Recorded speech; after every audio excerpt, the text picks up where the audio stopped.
बहन की बेटी की शादी में जब दो भाई पहुंचते हैं, जिनमें से एक तो ऑटो चलाया करता था और एक बहुत बड़ी कंपनी चलाया करता था, तो यहाँ पर वो दोनों अलग अलग गिफ्ट लेकर आए थे अपनी भांजी के लिए। तो यहाँ पर जो बहन होती है वह बड़े भाई के गिफ्ट को देखकर तो एकदम से खुश हो जाती है, लेकिन वहीं पर जो छोटा भाई ऑटो चलाया करता था उसके गिफ्ट को देखकर पूरी तरह से मायूस हो जाती है और बहन और जीजा दोनों के दोनों वहीं पर सभी लोगों के सामने उसकी बेइज्जती कर देते हैं। लेकिन फिर भी छोटा भाई बेइज्जती सहन करते हुए वहीं पर बना रहता है और उस शादी को संपन्न कराता है। लेकिन शादी के बाद ही कुछ ऐसा होता है जिसके बाद यहाँ पर जो बहन और जीजा अब तक उसका मजाक उड़ा रहे थे, उसकी गरीबी का मजाक उड़ा रहे थे, वह उसकी वाहवाही करने लगते हैं और बड़े भाई को धिक्कारने लगते हैं। क्या हुआ था ऐसा, पूरी सच्चाई के बारे में जानने के लिए वीडियो को अंत तक जरूर देखें। बिहार के एक छोटे से गांव के अंदर एक परिवार रहा करता है। परिवार के अंदर माता पिता हैं और 3 उनके बच्चे हैं। सबसे बड़ा एक लड़का है जिसका नाम होता है आजाद, और उससे छोटी एक लड़की है जिसका नाम अंजलि होता है, और सबसे छोटा एक भाई होता है जिसका नाम होता है कपिल। कपिल, अंजलि और आजाद ये 3 के 3 उस घर के वारिस होते हैं। और यहाँ पर जो माता पिता होते हैं वो तीनों बच्चों की शादी धूमधाम और रीति रिवाज से करा देते हैं। और सबसे लास्ट में सबसे छोटे भाई की शादी हुई थी। लेकिन जो छोटा भाई कपिल होता है वह माता पिता के लाड चाप से पाल पोस कर बड़ा किया गया था, यहाँ तक कि उसके बड़े भाई का भी उस पर प्यार होता है।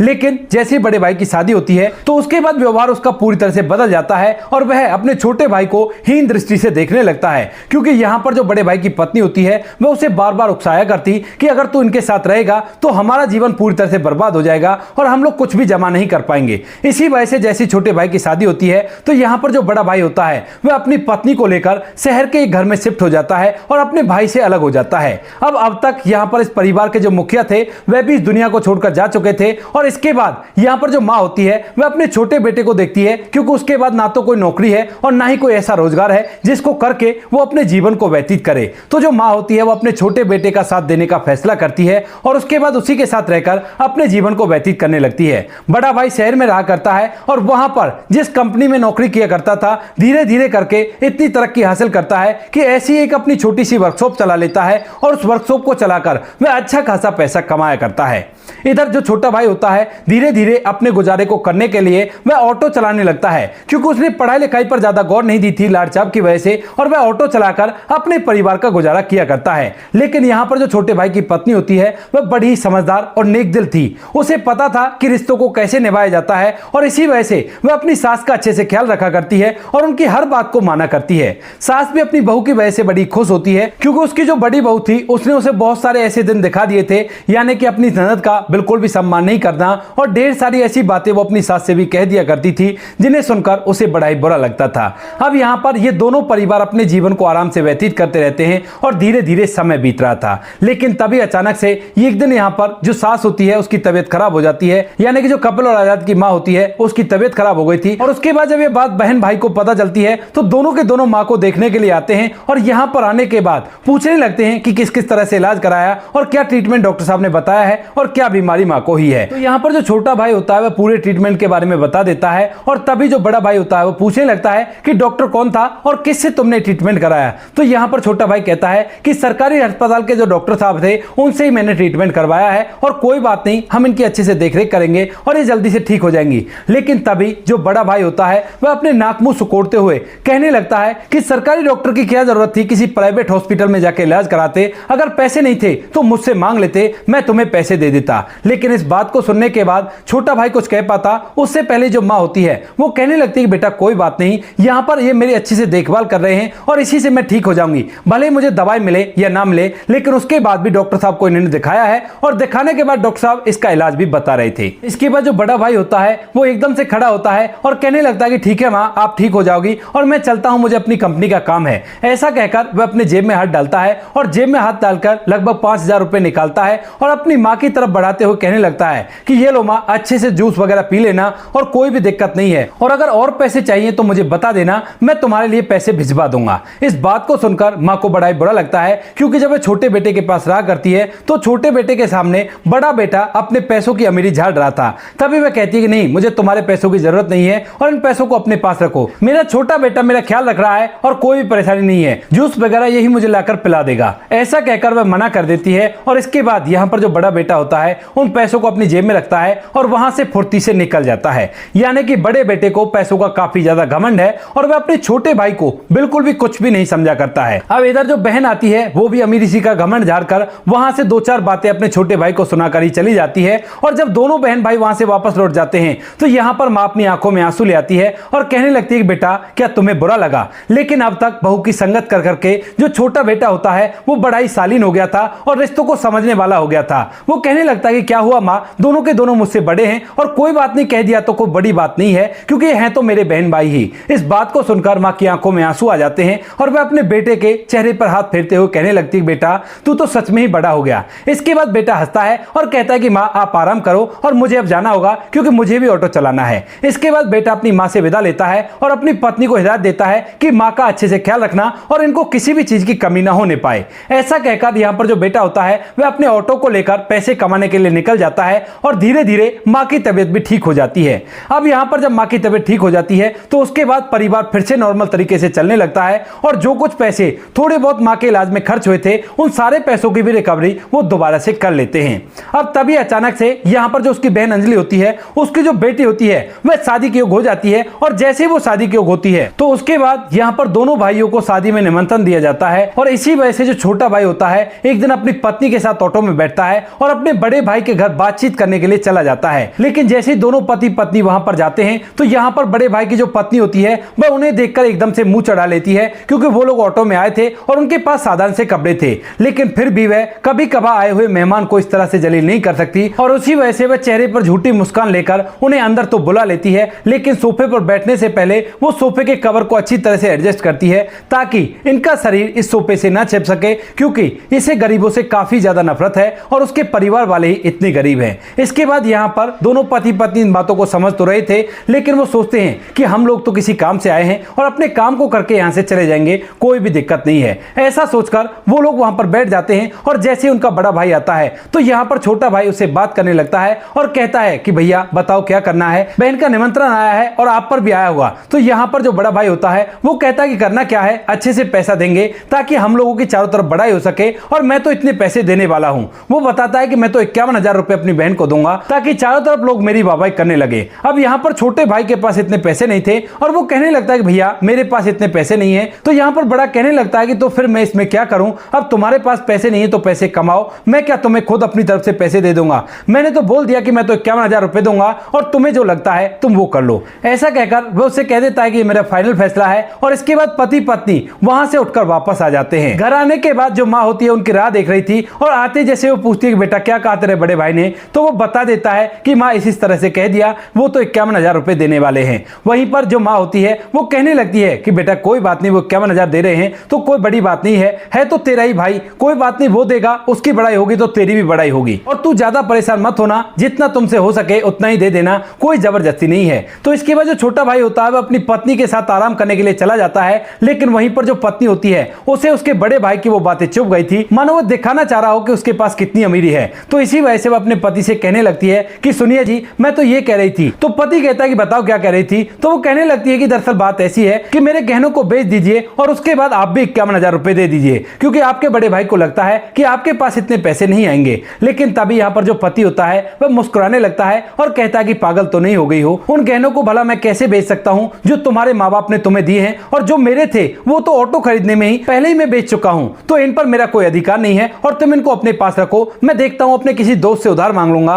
और कुछ ना कुछ तो मैं दूंगा, लेकिन इतने पैसे मैं नहीं दे पाऊंगा। इस बात को कहकर वह अपनी पत्नी को शांत करा देता है और धीरे धीरे समय बीतने लगता है। समय के साथ साथ यहाँ पर जो कपिल होता है वह कुछ पैसे भी इकट्ठा करता है और साथ में इधर उधर से उधार भी मांगता है। तो तकरीबन 11,000 रुपए ऐसे हो गए थे जिन पैसों को वो गिफ्ट के तौर पर दे सकता था। तो वह अच्छी तरह से तैयारी करता है अपनी भांजी की शादी में जाने के लिए और उसके बाद जैसे ही शादी का दिन आता है तो यहां से अपने ऑटो को लेकर अपनी पत्नी को ऑटो में बिठाकर सीधा उस शादी में पहुंच जाता है। अब जैसे बहन और जीजा ये देखते हैं कि ये तो ऑटो में आया है तो उसके बाद उनकी भौहें चढ़ जाती हैं क्योंकि वो लोग काफी ज्यादा हाई क्लास बना करते थे। इसके बाद वो तो वहां पर चला जाता है और उसका झूठ मूठ का स्वागत बहन कर देती है, लेकिन थोड़ी देर में उसका बड़ा भाई भी वहां पर आ जाता है जो कि एक बहुत ही महंगी और नई नवेली कार में आया था। दरअसल ये कार आज ही उसने खरीदी है और इसी की वजह से वो थोड़ा सा लेट हो गया है। उसके साथ उसका पूरा परिवार होता है। परिवार के अंदर पति पत्नी और 3 उनके बच्चे थे और सभी ने बहुत अच्छे अच्छे कपड़े पहन रखे थे जिनके सामने छोटे भाई और उसकी पत्नी और उसके बच्चों के कपड़े तो कुछ भी नहीं थे।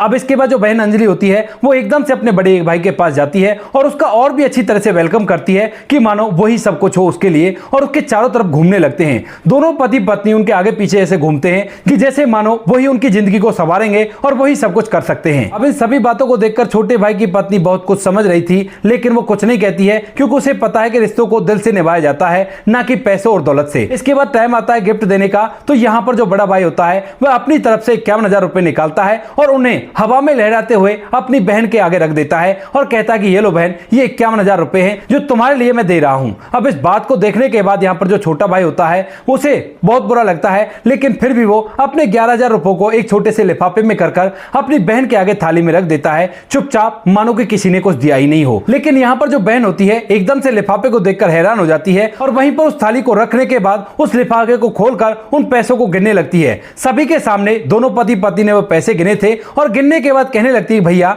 बस 11,000, बड़े भैया ने तो 51,000 रुपए दिए हैं, क्या आपको शर्म नहीं आई? तो इस बात को सुनकर यहाँ पर जो छोटा भाई होता है वो बड़ा ही मायूस हो जाता है, लेकिन वो कैसे भी करके रिश्तों को टूटने नहीं देना चाहता और उसके बाद वह हंसकर टाल देता है, कहता है कि बहन मेरे पास इतने ही थे और इतने ही मैंने दे दिए, तो इसमें बुराई क्या है? बड़े भाई ने दिए या मैंने दिए, बात तो एक ही है। अब यहाँ पर बड़ा भाई इस बात को सुनता है और वह उसे झुटलाना चाहता है, लेकिन वो उसे झुटला नहीं पाता है। इसके बाद यहाँ पर उसकी बहन का पति यानी कि उसका जीजा भी उससे मजाक मजाक में कुछ ऐसी बातें कह देता है जिन बातों को सुनने के बाद सभी लोग उस पर हंसने लगते हैं और उसे सबके सामने शर्मिंदा होना पड़ता है गरीबी को लेकर। इसके बाद दोनों पति पत्नी चुपचाप उस शादी को संपन्न करने की राह देखने लगते हैं और सोचते हैं कि जैसी संपन्न हो जाएगी तो उसके बाद हम लोग यहाँ से चले जाएंगे। ऐसा सोचकर पति पत्नी शादी के अंदर बैठे रहते हैं और धीरे धीरे ये शादी संपन्न हो जाती है। शादी संपन्न होने के बाद उसकी बहन की जो बेटी होती है वह विदा हो जाती है और जैसे बेटी की विदाई होती है तो उसके बाद यहाँ पर जो छोटा भाई कपिल होता है वह भी अपनी बहन से कहने लगता है कि ठीक है बहन मैं चलता हूँ, क्योंकि अब तो सभी लोग जा चुके हैं और हम दोनों भाई यहाँ पर रह गए हैं। तभी जो बहन अंजलि होती है वो कहने लगती है कि हाँ भाई खूब शौक से जाओ,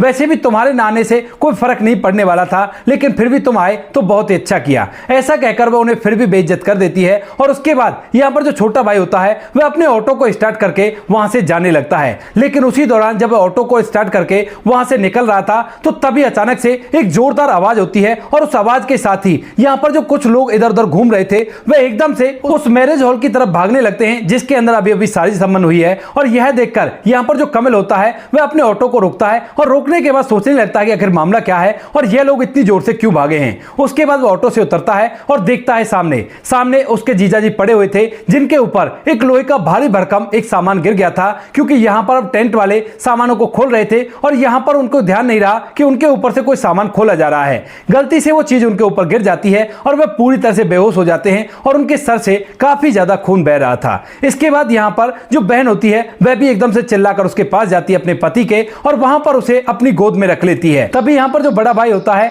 वह भी अपनी बहन को देखकर उसके पास आता है, लेकिन बहन उससे इशारा करती है कि भाई फौरन से गाड़ी लेकर आओ और तुम्हारे जीजा को हॉस्पिटल पहुंचाना है क्योंकि कुछ भी हो सकता है। इसके बाद यहाँ पर जो बड़ा भाई होता है वह एकदम से गाड़ी की तरफ भागता तो है, लेकिन फौरन से उसके कदम ठहर जाते हैं क्योंकि ये गाड़ी उसने आज ही खरीदी है और गाड़ी के अंदर उसके जीजा जी का कहीं लहू न लग जाए, और इसी बात को सोचकर वह एकदम से रुक जाता है। बहन उससे कहती भी है कि क्या हुआ भाई, क्यों रुक गए तुम? तो वो कहने लगता है कि देखो छोटी, यहाँ पर मैं गाड़ी नई ली है तो इस गाड़ी के अंदर अगर मैं जीजा जी को लेकर जाऊंगा तो सारी सीटें खराब हो जाएंगी, कोई बात नहीं मैं कोई और गाड़ी बुला देता हूं और उसके अंदर तुम जीजा जी को हॉस्पिटल ले जाना। ऐसा कहकर वो फोन निकालने लगता है, लेकिन तभी यहाँ पर जो छोटा भाई होता है वह फौरन से अपने ऑटो को स्टार्ट करके वहां पर आता है और उन टेंट वालों की मदद से अपने जीजा जी को गाड़ी में रखता है। और यहाँ पर जो छोटे भाई की पत्नी होती है वह उनके सर पे कपड़ा लगाकर पीछे की सीट पर बैठ गई थी। यहाँ पर जो छोटा भाई होता है कपिल, वह बहुत जोर से ऑटो को चलाता है और ऑटो को चलाने के बाद सीधा उन्हें एक बहुत अच्छे हॉस्पिटल में पहुंचा देता है। इधर जो बहन होती है वह इस बात से सदमे में है कि उसके बड़े भैया ने उस गाड़ी को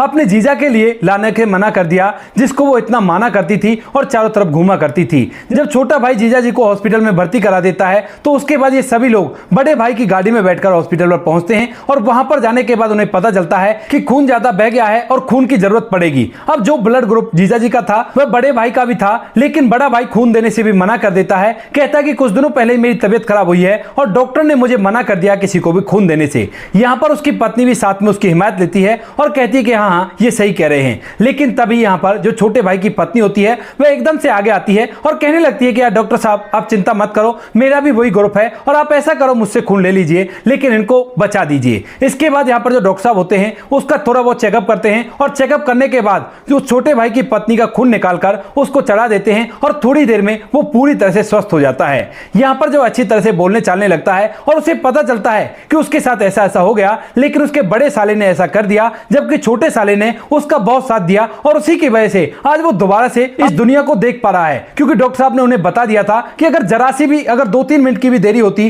तो उसके बाद बहुत ही गड़बड़ हो जाती। तो यहां पर उन्हें महसूस हो जाता है और उसके बाद यहां पर अंजलि और उसका पति दोनों के दोनों अपने छोटे भाई और उसकी पत्नी से रो रो कर माफी मांगते हैं और कहते हैं कि हमें माफ कर दो, हमसे बहुत बड़ी गलती हो गई। लेकिन छोटा भाई मुस्कुराते हुए आज भी उनसे यही कहता है कि बहन कोई बात नहीं, आप मुझसे बड़े हो और मैंने कभी भी किसी बात का आपकी का बुरा ही नहीं माना। ऐसा कहकर जो छोटा भाई होता है वो कहता है कि ठीक है बहन, अब आप अच्छे से ख्याल रखना और कोई भी मेरी जरूरत हो तो मुझे बता देना, भले ही मेरे पास पैसे नहीं हो लेकिन मैं आपकी मदद के लिए हमेशा खड़ा रहूंगा। ऐसा कहकर छोटा भाई अपनी पत्नी को लेकर अपने घर चला जाता है और इसके बाद जैसे अंजलि के पति की तबीयत ठीक होती है तो उसके बाद अंजलि और उसका पति दोबारा से अपने छोटे भाई के घर जाते हैं और वहां पर आज तक उनसे सारी गलतियों की माफी मांगते हैं। माँ ये सब कुछ देखती है और उसे इस बात से बड़ा ही चैन मिलता है और सोचती है कि चलो कोई बात नहीं, बेटी को कम से कम रिश्तों की अहमियत तो पता चली कि पैसों के पीछे भगने से कुछ भी नहीं होता है। आज तक भी वो परिवार खुशियों के साथ जीवन व्यतीत किया करता है और यहाँ पर बड़े भाई को भी अपनी गलतियों का एहसास होता है। तो दोस्तों ये थी आज की कहानी, आपको जैसी भी लगी कमेंट सेक्शन में बता देना।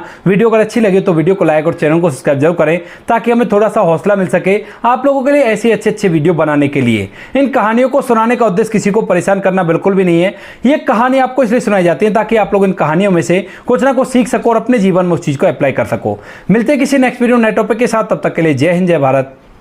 जय हिंदुस्तान।